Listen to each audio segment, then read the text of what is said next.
నమస్తే, welcome to mass media TV news. వార్తల్లో ముందుగా ముఖ్యాంశాలు చూద్దాం.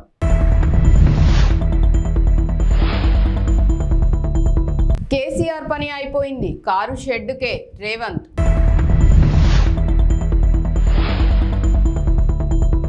ఈ నెల 28 నుంచి జగన్ మలి విడత ఎన్నికల ప్రచారం.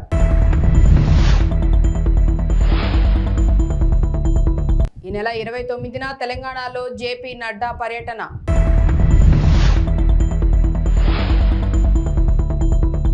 రుణమాఫీపై సీఎం రేవంత్ చర్చకు రావాలని హరీష్ సవాల్.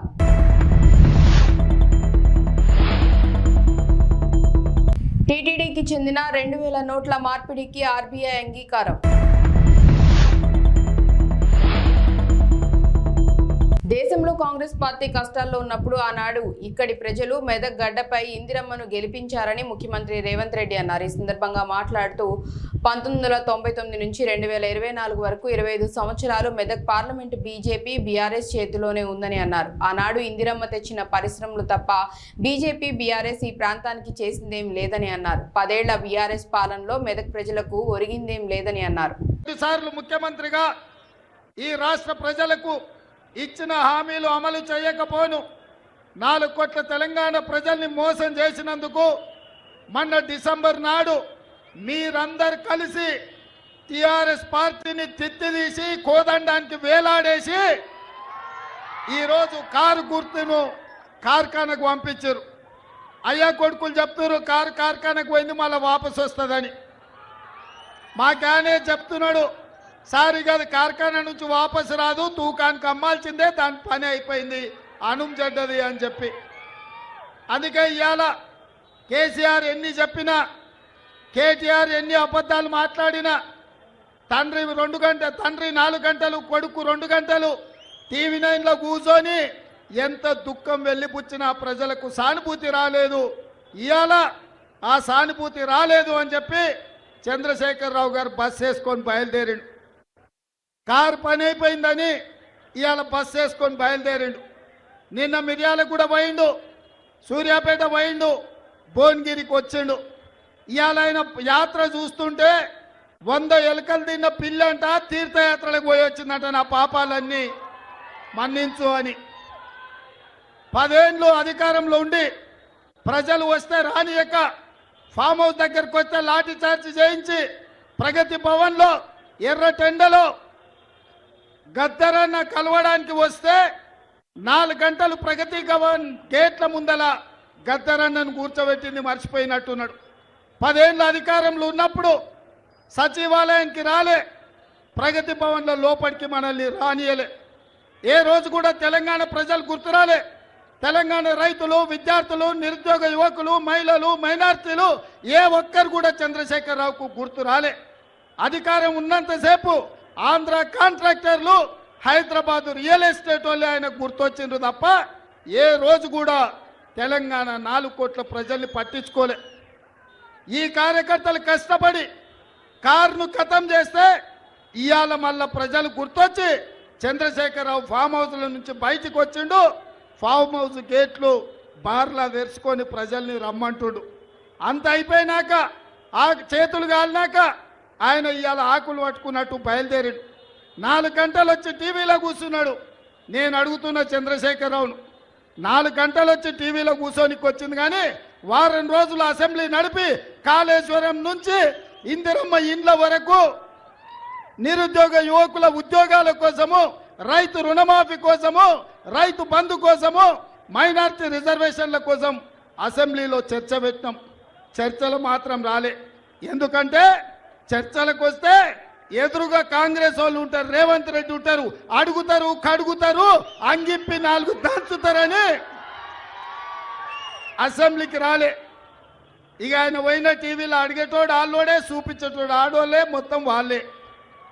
చూపించుకోనికే టీవీ ఉంది, రాసుకోనికే పేపర్ ఉందని నోటికి వచ్చింది. 4 గంటలు కూర్చొని మాట్లాడింది. మీరెవరైనా నమ్మినరా? ఎవరైనా నమ్మిరా? రుణమాఫీపై సీఎం రేవంత్ రెడ్డి, మాజీ మంత్రి హరీష్ రావు మధ్య రాజీనామా సవాలు రసవత్తరంగా మారింది. ఇరువురి మధ్య లోక్సభ ఎన్నికల నేపథ్యంలో కీలకంగా మారింది. రాజీనామా లేఖతో గన్ పార్కుకు వస్తానని రేవంత్ కూడా రావాలని సవాల్ చేశారు. అయితే రేవంత్ చర్చకు వస్తారా రారా సర్వత్రా ఆసక్తి నెలకొంది. శుక్రవారం ఉదయం 10 గంటలకు అసెంబ్లీ ముందు ఉన్న అమరవీరుల స్తూపం దగ్గరకు తాను రాజీనామా లేఖతో వస్తానని, నువ్వు వస్తావా రా దమ్ముంటే అని మరోసారి రేవంత్ రెడ్డికి సవాల్ విసిరారు. రాజీనామా లేఖను మేధావుల చేతుల్లో పెడదామని తెలిపారు. గ్యారెంటీ ఫెయిల్ అయిపోయింది. బాండ్ పేపర్లతో ప్రజల్ని మోసం చేసినాం. ఈ తాప ప్రజలు మనకు వినటట్టు లేరు. కాంగ్రెస్ పార్టీని తుక్కుగా ఓడగొట్టేట్టుందని ఇప్పుడు నయా నాటకం, దేవుడి మీద ఒట్ల నాటకం మొదలుపెట్టింది. నేను మొన్న ఛాలెంజ్ చేసిన రేవంత్ రెడ్డి మొన్న ఏమంటుడు, కొత్తగా రుణమాఫీ చేయలేదని చెప్పి ఆగస్టు 15లోగా రుణమాఫీ చేస్తానని ఒక నయా నాటకం మొదలుపెట్టింది. మిస్టర్ రేవంత్ రెడ్డి, ఆగస్టు 15వ తారీఖు లోపు నువ్వు 2 లక్షల రుణమాఫీ చేయకపోతే ముఖ్యమంత్రి పదవికి రాజీనామాకు సిద్ధమా అని నేను అడిగిన. నువ్వు దేవుడి మీద ఎట్టున్నావు, రాజీనామాకు సిద్ధమా అని అడిగిన. అడిగితే తొండి ఆట ఆడుతున్నాడు. నువ్వు పార్టీ రద్దు చేసుకుంటావా అంటాడు. నేను మళ్ళీ ఇవాళ అడుగుతున్నా ఈ ఖమ్మం నుంచి, రేవంత్ రెడ్డి గారు ఆగస్టు 15వ తారీఖు లోపు ఇచ్చిన మాట ప్రకారంగా వడ్డీతో సహా 39,000 కోట్ల రూపాయల రుణమాఫీని నువ్వు ఖచ్చితంగా చేస్తావా చేయవా? ప్రజలకు సమాధానం చెప్పు. ఆ 2 లక్షల రుణమాఫీ కానీ 100 రోజుల్లో ఇస్తామన్న 6 గ్యారెంటీలు నువ్వు అమలు చేయకపోతే రాజీనామాకు సిద్ధమా అని ఈ ఖమ్మం నుంచి నేను అడుగుతా ఉన్నా. నేను సిద్ధం. నీ సవాల్ నేను తీసుకుంటున్నా. ఎల్లుండి 26వ తారీఖు నాడు అసెంబ్లీ ఎదురుగా అమరవీరుల స్తూపం దగ్గరికి పొద్దున 10 గంటలకు నేను వస్తా. నువ్వు రా. ఆ అమరుల సాక్షిగా ప్రమాణం చేద్దాం. ఆగస్టు 15వ తారీఖు లోపు నువ్వు 2 లక్షల మాఫీ చేస్తా అని 100 రోజుల్లో బాండ్ పేపర్ మీద రాసిచ్చి అమలు చేస్తాను, 6 గ్యారెంటీలు అమలు చేస్తా అని చెప్పి నువ్వు ప్రమాణం చేయి, నేను ప్రమాణం చేస్తా. నువ్వు అమలు చేస్తే నేను ఎమ్మెల్యేకు రాజీనామా చేస్తా, మళ్ళా పోటీ కూడా చేయండి. నువ్వు అమలు చేయకపోతే ముఖ్యమంత్రి పదవికి రాజీనామా చేయడానికి సిద్ధంగా ఉన్నావా అని అడుగుతా ఉన్నాను. ఇది ప్రజల్ని మోసం చేయడం కాదా? నువ్వు అమలు చేసేది నిజమైతే, నువ్వు మాట మీద ఉండేది నిజమైతే రా అమరవీరుల స్తూపం దగ్గరికి. లేదంటే నువ్వు ఎన్ని దేవుళ్ళ మీద ఒట్లు పెట్టినా, ఎన్ని ఆపద మొక్కులు మొక్కినా ఈసారి కాంగ్రెస్ పార్టీ పేదింటి భవిష్యత్తును మరింత గొప్పగా మార్చేందుకు రాష్ట్రాన్ని అన్ని రంగాల్లో ప్రగతి పదంలో అగ్రభాగాన నిలిపేందుకు మరోసారి చారిత్రక విజయంతో అధికారంలోకి రావటమే లక్ష్యంగా ఈ నెల 28 నుంచి వైఎస్ఆర్సీపీ అధ్యక్షులు ముఖ్యమంత్రి వైఎస్ జగన్మోహన్ రెడ్డి ఎన్నికల ప్రచార భేరీ మోగించనున్నారు. ప్రతిరోజు 3 అసెంబ్లీ నియోజకవర్గాల్లో జరిగే బహిరంగ సభల్లో పాల్గొంటారు. ఈ నెల 28న ఉదయం 10 గంటలకు తాడిపత్రిలో నిర్వహించే బహిరంగ సభ ద్వారా ఎన్నికల ప్రచారానికి శ్రీకారం చుట్టనున్నారు. పోలింగ్ సమయం సమీపిస్తూ ఉండడంతో ఏపీలో రాజకీయ వాతావరణం మరింత హాట్గా తయారైంది. అధికార విపక్ష పార్టీలు ప్రచారాన్ని హీటెక్కిస్తున్నాయి. ఇప్పటికే తొలి దశ ప్రచారాన్ని పూర్తి చేశారు. తొలుత 4 ప్రాంతాల్లో సిద్ధం సభలు నిర్వహించారు. మార్చి నెలాఖరున మేమంతా సిద్ధం పేరుతో బస్సు యాత్ర సైతం నిర్వహించారు. ఇడుపులపాయ నుంచి ఇచ్చాపురం వరకు జరిగిన ప్రచారం సందర్భంగా విపక్ష కూటమిపై నిప్పులు చెరిగారు. వైసీపీకి ఓటేస్తేనే సంక్షేమ పథకాలు అమలవుతాయని, బాబుకు ఓటేస్తే నిండా మునిగినట్లేనని ప్రజలకు సూచించారు సీఎం జగన్. ఈ యాత్ర వైసీపీ శ్రేణుల్లో జోష్ నింపింది.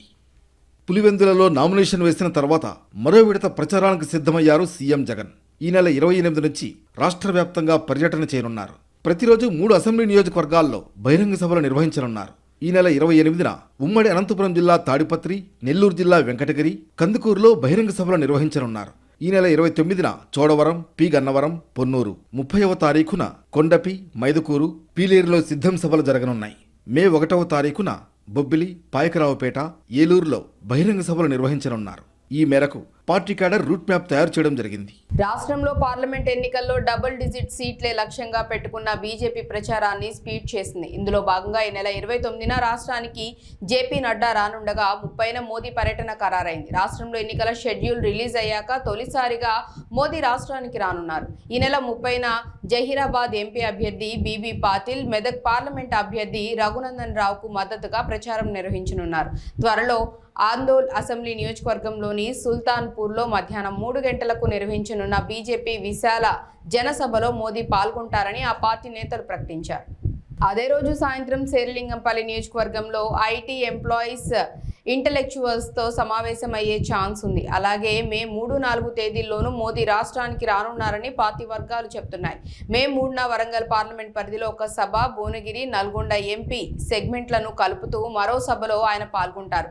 4న మహబూబ్ నగర్ పార్లమెంట్ పరిధిలోని నారాయణపేటలో, చేవెళ్ల ఎంపీ నియోజకవర్గంలోని వికారాబాద్లో సభలో మోదీ ప్రసంగించనున్నారు. గురువారం కేంద్ర హోంశాఖ మంత్రి అమిత్ షా సిద్దిపేటలో జరిగే బహిరంగ సభలో పాల్గొనగా, కరీంనగర్లో ఎంపీ అభ్యర్థి బండి సంజయ్ నామినేషన్ కు గుజరాత్ సీఎం భూపేందర్ పటేల్, నిజామాబాద్ ఎంపీ అభ్యర్థి అరవింద్ నామినేషన్ కు ఉత్తరాఖండ్ సీఎం పుష్కర్ సింగ్ ధామీ పాల్గొనున్నారు.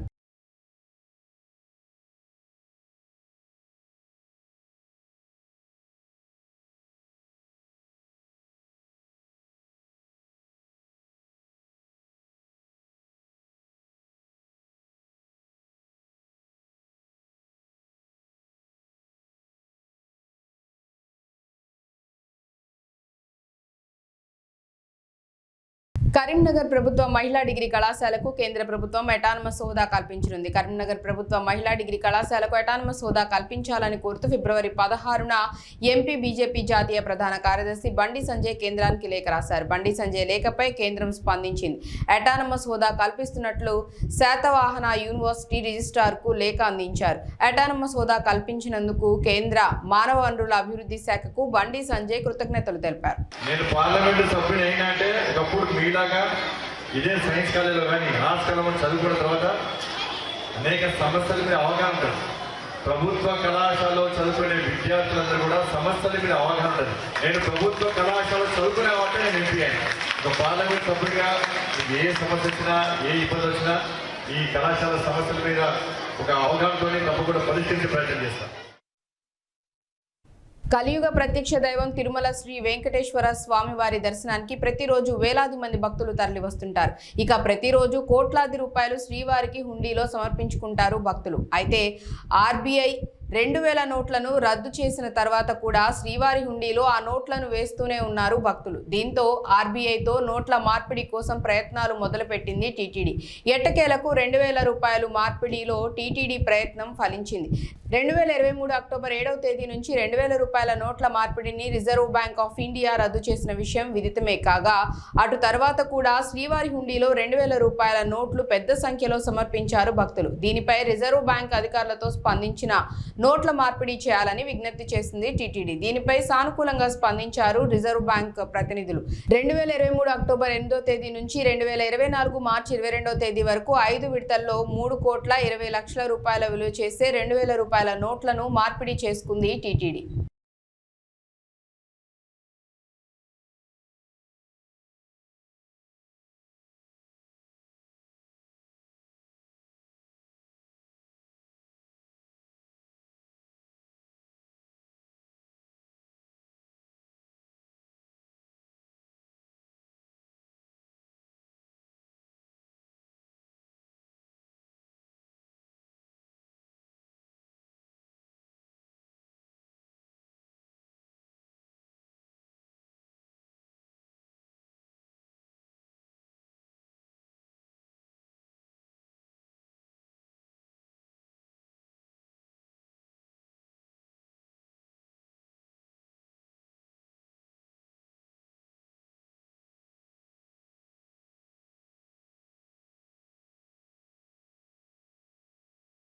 తెలుగు రాష్ట్రాల్లో ఎండలు మండిపోతున్నాయి. రికార్డు స్థాయిలో ఉష్ణోగ్రతలు నమోదవుతున్నాయి. పలు జిల్లాల్లో ఉష్ణోగ్రతలు 45 డిగ్రీలకు పైమాటే.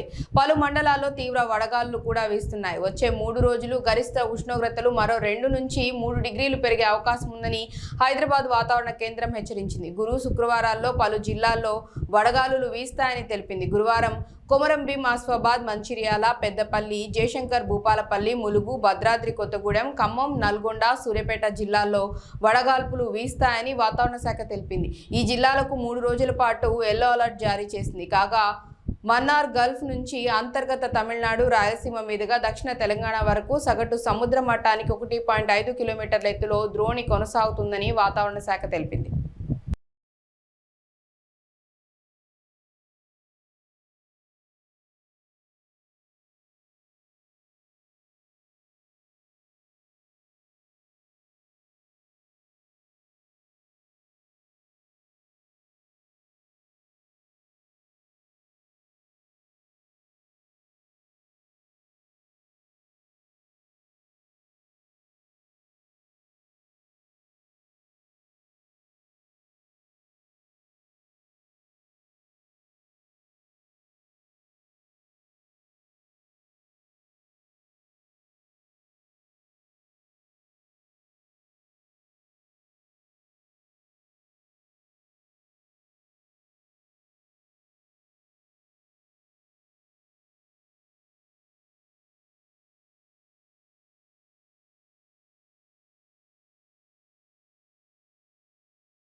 ఐపీఎల్లో రికార్డు స్కోర్తో అదరగొడుతున్న సన్ రైజర్స్ హైదరాబాద్ జట్టు ఓటమి మూటగట్టుకుంది.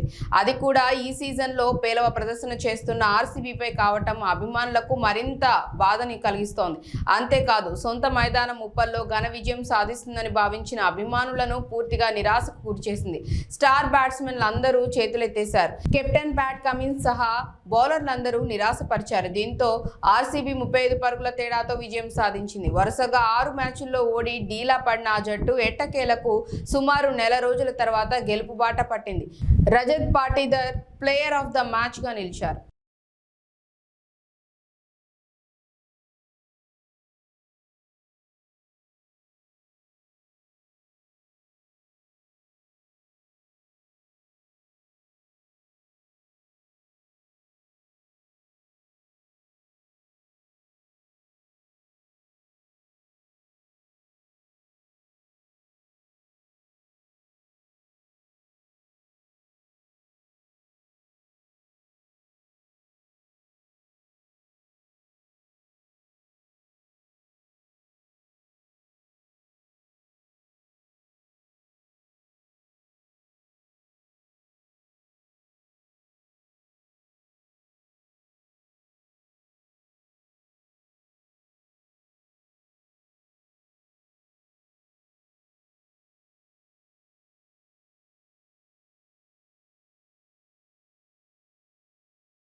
ఎన్నికల్లో గాజువాక నియోజకవర్గంలో కూటమి గెలుపును ఎవరూ ఆపలేరని నియోజకవర్గ అభివృద్ధి పల్లా శ్రీనివాసరావు అన్నారు. పాత గాజువాక పార్టీ కార్యాలయంలో మాట్లాడుతూ తాను నామినేషన్ కార్యక్రమానికి వెళ్తున్నప్పుడు ప్రజలు స్వచ్ఛందంగా తరలి వచ్చారని వారందరికీ కృతజ్ఞతలు తెలియజేస్తున్నామని అన్నారు. విశాఖ జిల్లాకు ఏం చేశారని వైసీపీ వాళ్లు ఓట్లు అడుగుతున్నారని ప్రశ్నించారు.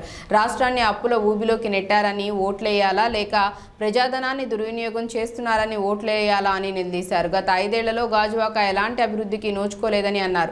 తేదేపా హయాంలో అనేక అభివృద్ధి పనులు చేశామని గుర్తు చేశారు. ఎమ్మెల్యేగా తనను, ఎంపీగా భరత్ను గెలిపిస్తే ఉక్కును కాపాడుకోవటమే కాకుండా కాలుష్య నివారణ, మత్స్యకారులకు జట్టి నిర్మాణం, గాజువాకలో ఫ్లైఓవర్ నిర్మాణం, ఆర్ కార్డుల బదిలీ, ఏపీఐఐసి భూ నిర్వాసితుల సమస్య వంటివి పరిష్కరిస్తామని చెప్పారు. ఈ కార్యక్రమంలో పలువురు పాల్గొన్నారు.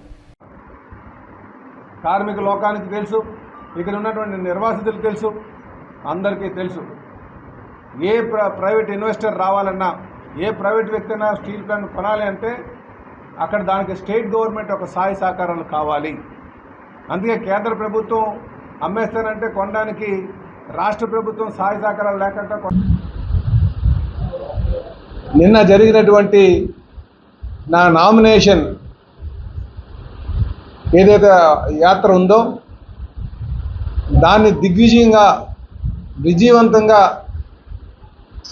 ప్రజల సహకారంతో, అలాగే తెలుగుదేశం, జనసేన, బీజేపీ, అలాగే అభిమానుల సహకారంతో, మీ అందరి సహకారంతో మరి మేము నామినేషన్ వేయగలిగాం.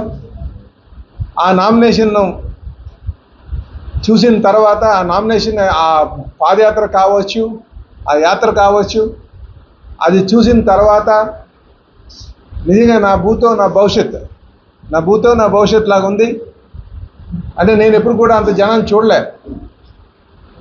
దాన్ని బట్టి నాకు అర్థమవుతుంది ఏంటంటే ప్రజలు మార్పు కోరుకుంటున్నారు.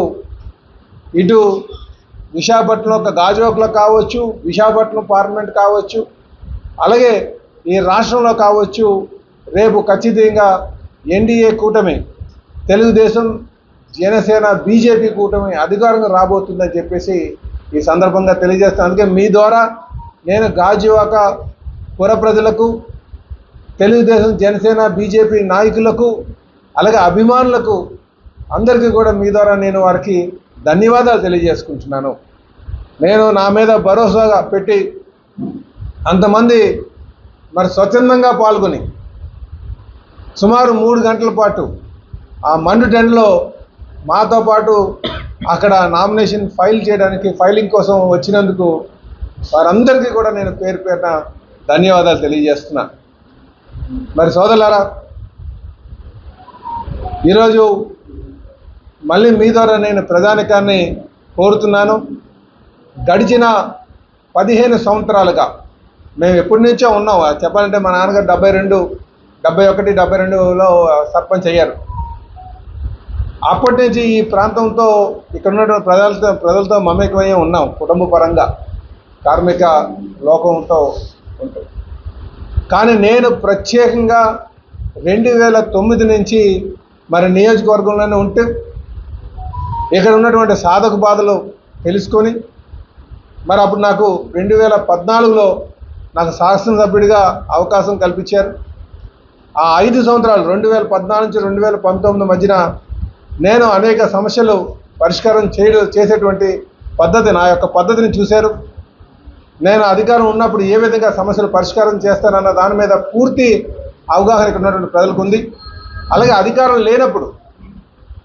లేనప్పుడు నా పోరాట పటిమం ప్రజలతో మమేకమై ప్రజాపక్షాన్ని నించొని ప్రభుత్వం చేసినటువంటి ప్రజా వ్యతిరేక విధానాలపైన మేము పోరాటం చేసినటువంటి తీరు కూడా ఇక్కడ ఉన్నటువంటి ప్రజానికి తెలుసు.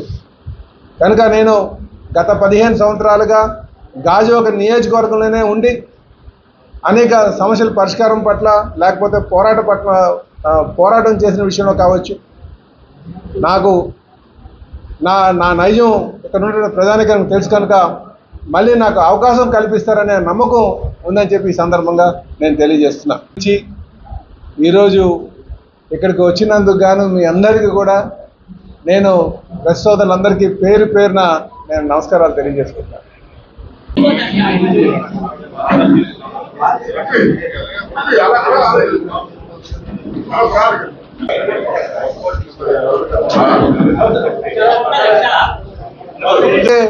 ప్రత్యక్షంగా ఉద్యోగస్తులు 35 వేల మంది ఉన్నారు. వారు కూడా చాలా ఆందోళన. అయితే ఈ ప్రభుత్వం వచ్చిన తర్వాత ఆ రెజల్యూషన్ పక్కన పెట్టేశారు. మీరు దాన్ని ముందుకు వెళ్ళలేదు. కనుక మేము అధికారం వచ్చిన తర్వాత ఏదైతే ఆ బ్రేక్ వాటర్ అంటే చాలా మంది జట్టి అని అంటుంటారు. వారి విజయానికి తోడ్పాటుకి వాళ్ళందరూ సిద్ధంగా ఉన్నారు. వాస్తవానికి నిన్న మీరు చూస్తుంటారు, మీరు కూడా ప్రత్యక్షంగా మా అభ్యర్థి పల్లా శ్రీనివాస్ గారు సహజంగా అందరికీ నమస్కారం పెడితే బిల్డింగుల మీద ఉన్నవాళ్ళు కానీ వాళ్ళే బయటకు వచ్చి ప్రతిస్పందనగా ఇలా చెప్తా ఉన్నారు విజయోత్సవం అని. అంటే స్పందన ఉంది, మా కూటమిని ఆహ్వానిస్తున్నారు. అందుకని కూటమిని ఆహ్వానిస్తున్నారు, గెలిపిద్దామని ఉన్నారు. దాంట్లో భాగమే నిన్న బ్రహ్మాండంగా మా నామినేషన్ అనేటువంటిది ఎప్పుడు నేను కూడా 30-40 సంవత్సరాలు ఉన్నాను, అంత భారీ స్థాయిలో ఎప్పుడు ర్యాలీ జరగలేదు, నామినేషన్ ర్యాలీ. అంటే almost Telugu Desam party, Janasena, BJP కూటమి అభ్యర్థి గెలిచినట్లుగానే ప్రజలు భావిస్తూ ఉన్నారు. ఎన్నికలు ఎప్పుడు వచ్చారో దానికి సిద్ధంగా ఉన్నారు. ఇదొకటి. 2, గుడివాడ అమర్నాథ్ నిన్న తన ముఖం చూస్తేనో తన పేరు చెప్తేనో ప్రజలు ఓట్లేరేనో, లేకపోతే జగన్మోహన్ రెడ్డి పేరు చెప్తే అసలైరేనో మా పవన్ కళ్యాణ్ గారి ఫోటో పెట్టుకొని ఊరేగుతున్నాడు ఆయన. అది సిగ్గు ఉండాలి. అది అనైక్యత.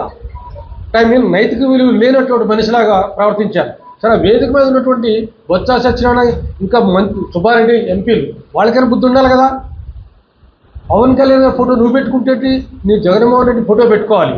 అంటే జగన్మోహన్ రెడ్డి పేరు చెప్తే ఓట్లు రావు. ఓటమి భయాన్ని అంగీకరించారు. ఓడిపోతున్నాం ఇక్కడని. అందుకనే మా నాయకుడు ఫోటో పెట్టుకొని ఊరేగటం అది పూర్తి స్థాయిలో అది దిగజాడుతనం, అవినీతి, అంటే అనైక్యతగా. అందువల్ల ఇప్పటికనే ఆల్మోస్ట్ అతను ఓటమిని అంగీకరిస్తూ ఆయనంతలో ఆయనే ఒకవేళ ఓట్లు రావని అనుకుంటే జనసేన పార్టీలో జాయిన్ అయిపోయి మా కూటమి అభ్యర్థి పల్లా శ్రీనివాస్ గారికి సపోర్ట్ చేస్తే బాగుంటుందని చెప్పి హితవు చేస్తున్నాం. 2, ఇక మా పార్టీ జనసేన పార్టీ శ్రేణులు పూర్తి స్థాయిలో మా అధ్యక్షుడు పవన్ కళ్యాణ్ గారు ఆదేశం మేరకు పల్లా శ్రీనివాస్ గారు కూటమి అభ్యర్థిగా గెలవడానికి కావాల్సినటువంటి శ్రమ ఏ మేరకు తీసుకోవాలన్నా తీసుకోవడానికి సిద్ధంగా ఉన్నాం. అందరూ కలిసి పనిచేస్తాం. 2 ఎంపీ అభ్యర్థులు కూడా గెలిపించుకుంటాం. ఎందుకు అంటే ఇందులో ఒక అర్థం ఉంది. పని చేయాలని తపన నాయకుడు కావాలని ప్రజలు కోరుకుంటారు. అవినీతి ఆరోపణలు మచ్చలేనటువంటి మనిషి కావాలని కోరుకుంటారు. మా అభ్యర్థికి అవినీతి మచ్చలైతే లేవు, ఉంటే పుట్టుమచ్చలు ఉండదు తప్ప. మిగతా మా మీద పోటీ చేస్తున్న అభ్యర్థి అమర్నాథ్కి తనకు పూర్తిగా అవినీతి మరకలే ఉన్నాయి. పూర్తిగా మొక్కలు చూస్తున్న అవినీతి మరకలతో ఆయన తిరుగుతూ ఉన్నాడు. అందుకనే మా అభ్యర్థిని ఎమ్మెల్యేగా గెలిపించుకోవాలని ప్రజలు చూస్తున్నారు. రాష్ట్రాన్ని 10 ఏళ్లు పాలించి ప్రజాధనాన్ని దుర్వినియోగం చేసిన బీఆర్ఎస్ పార్టీని ప్రజలు నమ్మొద్దని కాంగ్రెస్ పార్టీ సీనియర్ నాయకులు రైతు ఆత్మహత్యల నివారణ సంఘం రాష్ట్ర అధ్యక్షులు జంజిరాల రాజేష్ అన్నారు. ఈ సందర్భంగా మాట్లాడుతూ కాంగ్రెస్ అధిష్టానం సమిష్టి నిర్ణయం మేరకు ఖమ్మం పార్లమెంట్ అభ్యర్థిగా రఘురామ్ను ఎంపిక చేయడం పట్ల జంజిరాల హర్షం వ్యక్తం చేశారు. రాష్ట్రంలో 17కు 17 ఎంపీ స్థానాలను కాంగ్రెస్ ప్రభుత్వం కైవసం చేసుకోబోతోందని ఆశాభావం వ్యక్తం చేశారు. ఖమ్మం పార్లమెంటు అభ్యర్థిగా ఖమ్మం జిల్లా వాసి రామ్ సాయం సురేందర్ రెడ్డి గారు, వారి యొక్క కుటుంబం కాంగ్రెస్ పార్టీకి ఎన్నో సంవత్సరాల నుంచి సేవలు అందిస్తున్నటువంటి వారు, వారి తనయుడు అయినటువంటి రామ్ సాయం రఘురామరెడ్డి గారిని అధిష్టానం ఎంపిక చేసింది. దీని మీద ఉన్నటువంటి పరిస్థితుల్ని లేటెస్ట్గా ఒక మంచి అభ్యర్థిని మన పొంగులేటి శ్రీనివాసరెడ్డి గారు మరియు ఖమ్మం జిల్లా ఉప ముఖ్యమంత్రి బట్టి విక్రమార్క గారు, సీనియర్ నాయకులు శ్రీ తుమ్మల నాగేశ్వరరావు గారు మరియు శ్రీమతి రేణుకా చౌదరి గారు, వీరి యొక్క ఆధ్వర్యం లోపల ఈ క్యాండిడేట్ని ఎంపిక చేయటం కాంగ్రెస్ శ్రేణుల్లో నూతన ఉత్సాహాన్ని నెలకొల్పే విధంగా ఒక 24 క్యారెట్ల మంచి వ్యక్తి, మంచి కుటుంబం, ఉన్నతమైనటువంటి కాంగ్రెస్ విలువలతో ఉన్నటువంటి కుటుంబం నుంచి వచ్చినటువంటి వారు. వీరి ఎంపిక పట్ల సర్వత్రా కాంగ్రెస్, యువజన కాంగ్రెస్, మహిళా కాంగ్రెస్, సేవాదల్, కిసాన్ సెల్ అందరూ కూడా చాలా సంతోషంగా ఉన్నారు. ఎందుకనంటే ఖమ్మం జిల్లా కానివ్వండి, వరంగల్ జిల్లా కానివ్వండి, ఉమ్మడి ఖమ్మం జిల్లాలో కూడా వీరి యొక్క రామ్ సహాయం వాళ్ళ యొక్క దానకరణం లోపల లబ్ధి పొందినటువంటి వారు. అలాంటి కుటుంబం నుంచి ఒక మంచి వ్యక్తి ఇవాళ పార్లమెంటుగా ఎంపిక చేశారు. వీరందరి గెలుపు అత్యధిక మెజారిటీలో గెలిపించేటువంటి కార్యక్రమంలో మేమంతా ముందుంటామని చెప్పేసి కాంగ్రెస్ శ్రేణులు అందరూ కూడా ఉదయం నుంచి ఫోన్ చేసి మాట్లాడుతున్నారు. కాబట్టి వీరిని ఎంపిక చేసినటువంటి మల్లికార్జున ఖర్గే గారు కానివ్వండి, శ్రీమతి సోనియా గాంధీ గారు కానివ్వండి, శ్రీ రాహుల్ గాంధీ గారు కానివ్వండి, శ్రీమతి ప్రియాంక గాంధీ గారు కానివ్వండి, మరి అదేవిధంగా రాష్ట్ర ముఖ్యమంత్రి శ్రీ రేవంత్ రెడ్డి గారు కానివ్వండి, అనేక మంది పెద్దలందరికీ కూడా హృదయపూర్వక ధన్యవాదాలు తెలియజేస్తూ రామ్ సహాయం రఘురామరెడ్డి గారిని విజయాన్ని అప్రతిహతంగా బంపర్ మెజారిటీతో ఖమ్మం జిల్లా నుంచి వరంగల్ జిల్లాలో, ఖమ్మం జిల్లాలో 2 నియోజకవర్గాలు, అదేవిధంగా వరంగల్లో ఉన్నటువంటి 2 పార్లమెంటు స్థానాలు కూడా 4 పార్లమెంటు స్థానాలను కూడా కాంగ్రెస్ పార్టీ కార్యకర్తలు మరియు బడుగు బలహీన వర్గాలు, బీసీలు, ఎస్సీలు, ముఖ్యంగా బంజారాలు వీళ్ళందరూ కూడా కాంగ్రెస్ పార్టీ పట్టం కట్టాలనేటువంటి దాని మీద ఉన్నారు. చేసినటువంటి పనులు చెప్పుకోలేనటువంటి బీఆర్ఎస్ అభ్యర్థి నామా నాగేశ్వరరావు గారు కానివ్వండి, అదేవిధంగా ఉన్నటువంటి ఎంతోమంది పార్టీలు బీజేపీ పార్టీ అని చెప్పేసి వస్తున్నారు. వాళ్ళు 10 సంవత్సరాలు చేసిన అభివృద్ధి కార్యక్రమాలు చెప్పకుండా కేవలం జై శ్రీరామ్ అని చెప్పేసి పేరుతో ఉంటున్నారు. రాముడు అందరివాడు, రాముడు కులాల మతాల పేరు మీద తీసుకొచ్చేటువంటి వారు కాదు. అందరూ కూడా ముస్లిమ్స్లో కూడా శ్రీరామనవమి రోజు పాల్గొని దైవికంగా మరి పనిచేసినటువంటి వాళ్ళు ఉన్నారు. అలాంటి సెక్యులర్ కంట్రీ లోపల కేవలం రామతోటి 10 సంవత్సరాల పరిపాలన పూర్తవుతుంది అనుకుంటున్నారు. అది పొరపాటు. కానీ రాముడు అందరివాడు, అందరికీ కావలసినటువంటి వారు. త్రేతాయుగం నుంచి ఇప్పటి వరకు కొన్ని వేల సంవత్సరాల నుంచి కూడా ప్రతి గ్రామంలో గాంధీ గారి విగ్రహం ఉంది, ప్రతి గ్రామంలో రాముడి విగ్రహం ఉంది. ఇవాళ కొత్తగా రాముడు పరిచయం చేసేటువంటి పరిస్థితి తీసుకురాకుండా మీరు చేసినటువంటి అభివృద్ధి కార్యక్రమాలు ప్రజల ముందు ఉంచండి. మేము ఇది చేశాం, మీరు మళ్ళీ పట్టం కట్టండి అని. 2 సంవత్సరాలు 10 సంవత్సరాలు ఏలినటువంటి మీరు సామాన్యుడు బతకలేని పరిస్థితుల్లో పెట్రోల్ డీజిల్ రేట్లతోటి మమ్మల్ని తినడానికి తిండి లేనటువంటి పరిస్థితుల్లో మేము ముందుకు పోతున్నామని చెప్పేసి, కాబట్టి ఇలాంటి చౌకబారు మాటలు మాట్లాడవద్దని చెప్పేసి ఉత్తముడైనటువంటి రఘురామరెడ్డి ద్వారా మరి తెలంగాణలో కూడా కాంగ్రెస్ పార్లమెంట్ సీట్లు, అత్యధిక సీట్లు మా ముఖ్యమంత్రి రేవంత్ రెడ్డి గారు చెప్పినట్టు 17కు 17 సీట్లు కాంగ్రెస్ కైవసం చేసుకుంటుంది.